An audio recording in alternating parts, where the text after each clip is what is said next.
दोस्तों आइए आज हम लोग देखते हैं कंकाल तंत्र। कंकाल तंत्र से जुड़े हुए जितने भी सवाल हो सकते हैं तो उन सारे सवालों को हमने इकट्ठा किए हैं दोस्तों, और उन सारे सवालों को आज हम लोग देखेंगे। ये वन लाइनर के फॉर्म में होगा दोस्तों। तो चलिए शुरुआत करते हैं। और मैं बता दूं दोस्तों, इससे पहले मैंने 2 वीडियो बनाए हैं, पाचन तंत्र और श्वसन तंत्र। तो उन सारे वीडियो को आप देख सकते हैं। और चलिए आज हम लोग शुरुआत करते हैं कंकाल तंत्र। तो पहला क्वेश्चन है, देखिए, मानव भ्रूण में हृदय स्पंदन कब प्रारंभ होता है?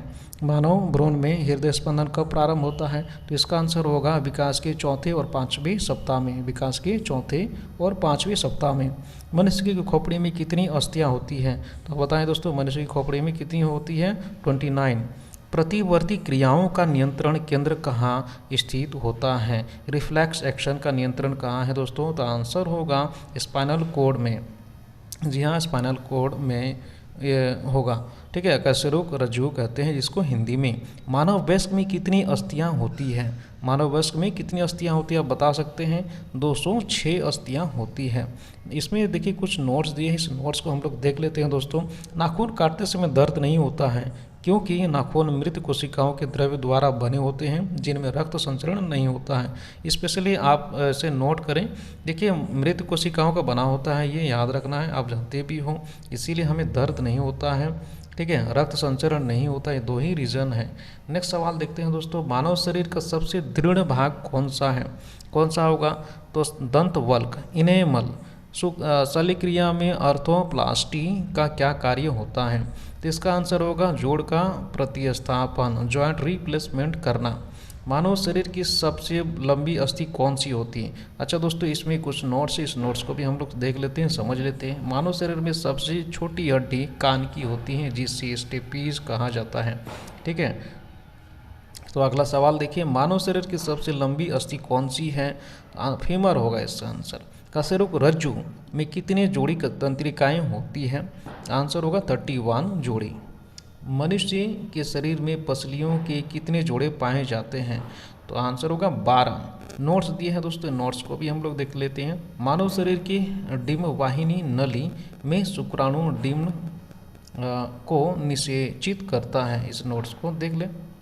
वयस्क मानव के शरीर में जल का प्रतिशत कितना होता है? तो 65% होता है दोस्तों। अस्थि एवं दंत निर्माण हेतु क्या आवश्यक है?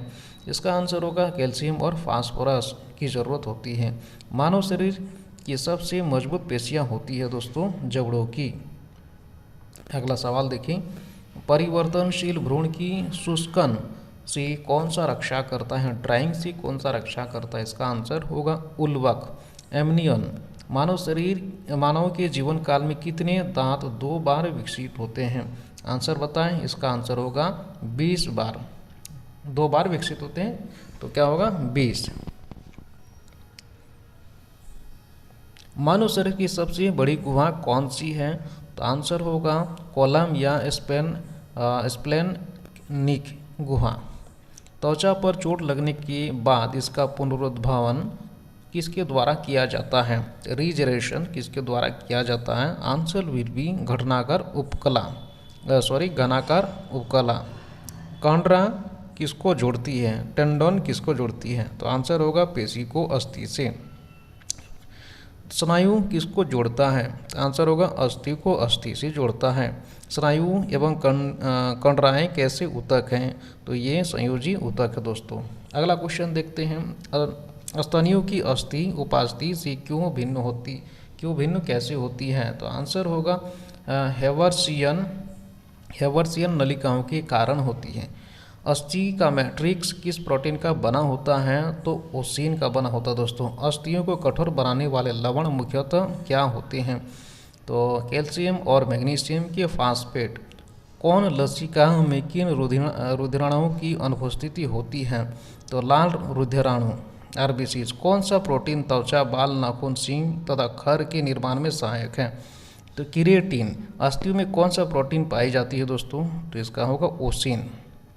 नेक्स्ट सवाल देखते हैं, अस्थियों को कठोर बनाने वाले लवण मुख्यतः क्या होते हैं? आंसर होगा कैल्शियम और कैल्शियम की फास्फेट। कौन सा लसिका में किन रुधिराणुओं की अनुपस्थिति होती है?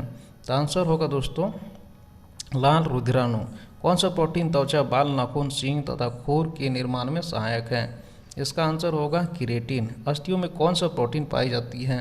तो इसका आंसर होगा ओसिन। अस्थियों में मुख्यतः कौन सी अकार्बनिक पदार्थ पाए जाते हैं? तो इसका आंसर होगा कैल्शियम तथा मैग्नीशियम फास्फेट। अब अगला सवाल देखते हैं। देखिए, मज्जा गुहा का निर्माण किस प्रकार की कोशिकाएं करती है दिया है। तो सवाल जो है इसका आंसर देख लेते हैं। आंसर है ऑस्टियोक्लास्ट।